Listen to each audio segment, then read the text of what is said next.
శ్రీ గురుభ్యో నమః. శ్రీమాత్రే నమః. మా భక్తి టీవీని ప్రోత్సహిస్తున్నటువంటి మా ప్రేక్షకులందరికీ ధన్యవాదాలు తెలియజేస్తూ 27 జూలై నుంచి 2 ఆగస్టు వరకు గల కాలానికి రాశి ఫలితాలు తెలియచెప్పుకుందాము. గ్రహ స్థితులు ఏ విధంగా ఉన్నాయి, దృష్టులు ఏ విధంగా ఉన్నాయి కూడా అంశాలన్నీ తెలియచెప్పుకుంటూ నివారణ ఎలా చేసుకోవాలి, ఏదైనా దోషాలు ఉన్నట్లయితే అనేటటువంటి ముఖ్యాంశాలన్నీ తెలియచెప్పుకుందాము. ముందుగా గ్రహస్థితులు. మిథున రాశిలో గురు శుక్రులు, కర్కాటక రాశిలో రవి బుధులు, అలాగే సింహరాశిలో కుజ చంద్ర కేతువులు, కుంభరాశిలో రాహువు, శనిగారు వచ్చేసి వక్రించి ఉన్నారు మీనరాశిలో. ఇక వారాంతానికి వచ్చేటప్పటికి కుజుని యొక్క స్థితి కన్యారాశిలోకి మారింది, చంద్రుని యొక్క స్థితి వృశ్చిక రాశిలోకి మారి ఉన్నది. ఈ 2 మార్పులే జరిగి ఉన్నాయి అని చెప్పి తెలియజేస్తూ ఉన్నాను. అలాగే గ్రహ సమ్మేళనాల యొక్క ఫలితాలను తీసుకున్నట్టయితే గురు శుక్రుల యొక్క సమ్మేళనము చాలా శుభకరమైనది, మంగళప్రదమైనది. అలాగే ఇద్దరు గురువులే, ధనయోగాలు బాగుంటాయి. ఎవరెవరికి ధనయోగాలు ఉంటాయి అనేది మనము రాసుల్లో తెలియచెప్పుకుందాం. ఆ తదుపరి రవి బుధులు, బుధ అదిచ్య యోగం చాలా చాలా బాగుంటుంది అని చెప్పి తెలియజేస్తూ ఉన్నాను. అన్ని విధాలుగా మీకు మనశ్శాంతి కావాలో అన్ని విధాలుగాను మనశ్శాంతి ఇస్తారు రవి బుధులు ఇద్దరు కూడా. అది యోగము కాబట్టి ఈ యోగము అంటే బుధాదిత్య యోగము వల్ల ప్రశాంతమైన జీవితం ఉంటుంది, కీర్తి ప్రతిష్టలు ఉంటాయి. అలాగే చంద్ర కుజ కేతువులు, ఇక్కడ చంద్రకేతువుల యొక్క పరిస్థితి కొంచెం అనుమానాలకి దారితీస్తూ ఉంటుంది, రాహు దృష్టి ఉంటుంది కాబట్టి. ఇక చంద్ర కుజుల పరిస్థితి, కుజుని యొక్క దోషం ఏదైనా ఉన్నది అంటే ఆ దోషాన్ని తీసేసి మంచి ఫలితాలను ఇస్తుంది. ముఖ్యంగా వ్యాపార పరంగా మంచి ఫలితాలను ఇస్తూ ఉంటుంది. ఇక దృష్టుల విషయానికి వచ్చినట్టయితే కుజుని దృష్టి రాహు గారి మీద, శని గారి మీద పడుతూ ఉంది. ఇది తప్పనిసరిగా స్తోత్ర పారాయణాలు చేసుకోవాలి, లేదా ఒక్కసారి నవగ్రహ హోమం అయినా చేసుకోవాలి. ఇది చెప్పదగినటువంటి సూచనగా తెలియజేస్తూ ఉన్నాను. హృద్రోగాలు అంటే హార్ట్ అటాక్స్, అలాగే యాక్సిడెంట్స్, అది విమాన ప్రమాదాలు అవ్వచ్చు, రైలు ప్రమాదాలు అవ్వచ్చు, జల మార్గాల ద్వారా వెళ్ళే మార్గాలలో ప్రమాదాలు ఉండొచ్చు, అలాగే రోడ్డు ప్రమాదాలు ఉండొచ్చు, కాలి నడకన వెళ్తున్నా కూడా ప్రమాదం ఉండొచ్చు. ఏ రూపకంగా అయినా కూడా ప్రమాదం అనేది సూచిస్తూ ఉంటుంది, అనారోగ్యాన్ని సూచిస్తూ ఉంటుంది, కోర్టు కలహాలను ఇస్తూ ఉంటుంది, అలాగే దుఃఖాన్ని ఇస్తూ ఉంటుంది. అంత శుభకరమైనటువంటి దృష్టులు కాదు ఇవి. ఇది చెప్పదగినటువంటి సూచనగా తెలియజేస్తున్నాను. పుట్టలో పాలు పొయ్యడం అనేది కూడా చాలా మంచి పద్ధతి అని చెప్పి తెలియజేస్తూ ఉన్నాను. ఇక వారాంతంలోకి వెళ్ళేటప్పటికీ శని కుజుల పరస్పర దృష్టి మాత్రమే ఉన్నది. ఇది కూడా ఇబ్బందికరమైనదే. అంటే శనిగారి దృష్టి కుజుడి మీద పడుతోంది, కుజుని దృష్టి శనిగారి మీద పడుతోంది.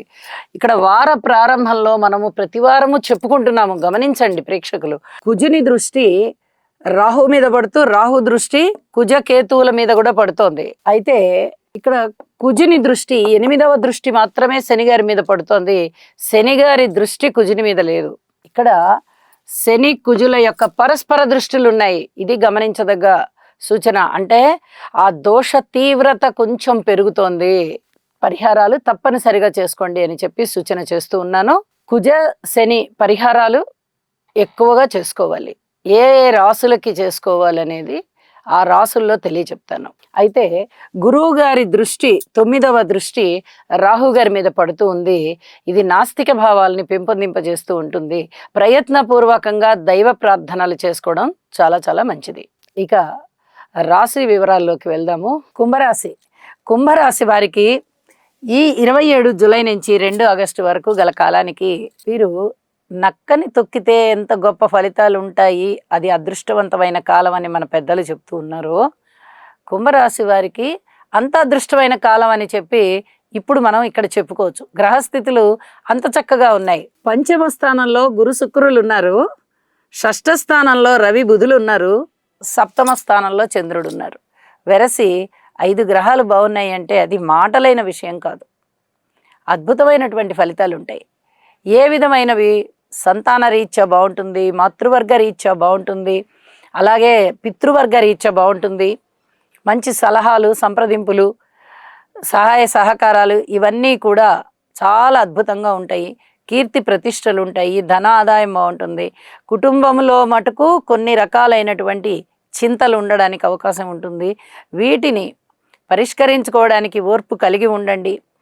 అలాగే దైవ బలం చాలా బాగుంటూ ఉన్న కారణం చేత దైవానికి సంబంధించిన స్తోత్ర పారాయణాలు మీరు చేసుకుంటూ ఉన్నట్లయితే ఇంకా ఇంకా మీకు భగవంతుని యొక్క ఆశీస్సులు దొరుకుతాయి.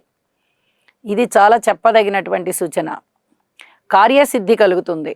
పూర్వజన్మ పుణ్యం అంతా ఇప్పుడు పనిచేస్తోందా అన్నంత గొప్పగా మంచి మంచి శుభ ఫలితాలు వస్తూ ఉంటాయి. ఊహించని విధంగా ధనలాభాలు ఉన్నాయి, మిత్రలాభాలు ఉన్నాయి, అలాగే ఆరోగ్యపరమైనటువంటి శుభ ఫలితాలు ఉన్నాయి. అనారోగ్యం అంతా తగ్గిపోతూ మీరు చాలా శారీరకంగా దృఢంగా తయారయ్యేటట్టుగా ఉంది. విజయావకాశాలు బాగా ఉన్నాయి. ఏ పని చేస్తున్నా కూడా సంతృప్తి కలుగుతూ ఉంటుంది. అయితే ఏలినాటి శని ఉంది కాబట్టి ఒకసారి శనిగారికి తైలాభిషేకం చేయించండి. ఇదొకటి చెప్పదగినటువంటి సూచన. గ్రహస్థితుల యొక్క దృష్టులు బాలేదు. కుజుని దృష్టి రాహు మీద అలాగే శనిగారి మీద ఉంటుంది. వారాంతానికి వెళ్ళేటప్పటికి శనిగారి దృష్టి కూడా కుజుని మీద ఉంటుంది. ప్రయాణాల విషయంలో అధిక జాగ్రత్తలు తీసుకోండి. ఒక మనిషికి పడేటట్టుగా కనిపించట్లేదు. అలాగే కలహం, ఐకమత్యం తక్కువగా ఉండడం, అనైక్యత, ఈ వాతావరణాలు చాలా ఎక్కువగా కనిపిస్తూ ఉన్నాయి. కాబట్టి ప్రతి మనిషితోనూ జాగ్రత్తగా సంచరించుకోండి అని చెప్పి మరొకసారి తెలియజెప్పడం జరుగుతోంది. అలాగే కుంభరాశి వారికి ఇంకా ఇంకా చెప్పదగ్గ సూచనలు ఏమిటి అంటే దృష్టి దోషాల ఫలితాలే ఉంటున్నాయి. కాబట్టి అధిక జాగ్రత్తలు తీసుకుంటూ ఓర్పు కలిగి ఉంటూ మీరు దైవారాధన చేసుకుంటూ వెళ్ళడం ద్వారా చాలా వరకు మీకు సమస్యలు తగ్గిపోతాయి. 5 గ్రహాల యొక్క అనుకూలత ఉన్నప్పుడు మీరు చేసేటటువంటి కృషి ఏదైతే ఉందో అది మీకు సత్ఫలితాలనే ఇస్తుంది అని చెప్పి తెలియచేస్తూ ఉన్నాను. ఇష్టదేవత ఆరాధన చేయండి, మరింత శుభకరంగా ఉంటుంది. విద్యార్థులు కానీ, స్త్రీలు కానీ, వ్యవసాయదారులు కానీ చాలా చక్కటి సంతృప్తితో ఉంటారు అని చెప్పి తెలియచేస్తున్నాను. అలాగే ఉద్యోగస్తుల విషయంలో కానీ, వ్యాపారస్తుల విషయంలో కానీ ఓర్పు కలిగి ప్రవర్తించుకుంటూ వెళ్ళండి. ప్రణాళికాబద్ధంగా మీ జీవితాన్ని మలుచుకోండి. మరింత శుభకరంగా ఉండడానికి ప్రయత్నం చేయండి. భగవంతుని యొక్క ఆశీస్సులు ఉంటాయి.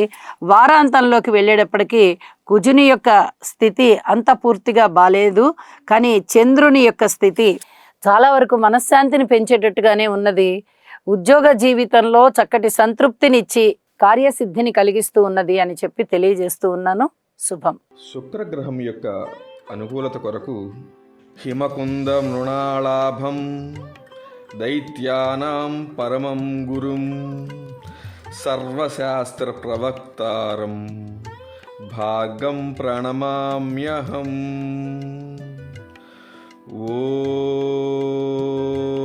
ఓం ద్రాం ద్రీం ద్రౌం సహ శుక్రాయ నమః.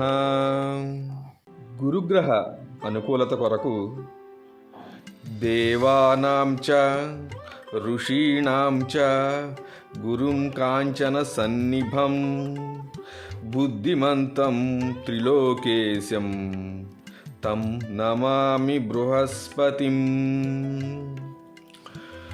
ఓం హ్రాం హ్రీం హ్రౌం సహ బృహస్పతయే నమః.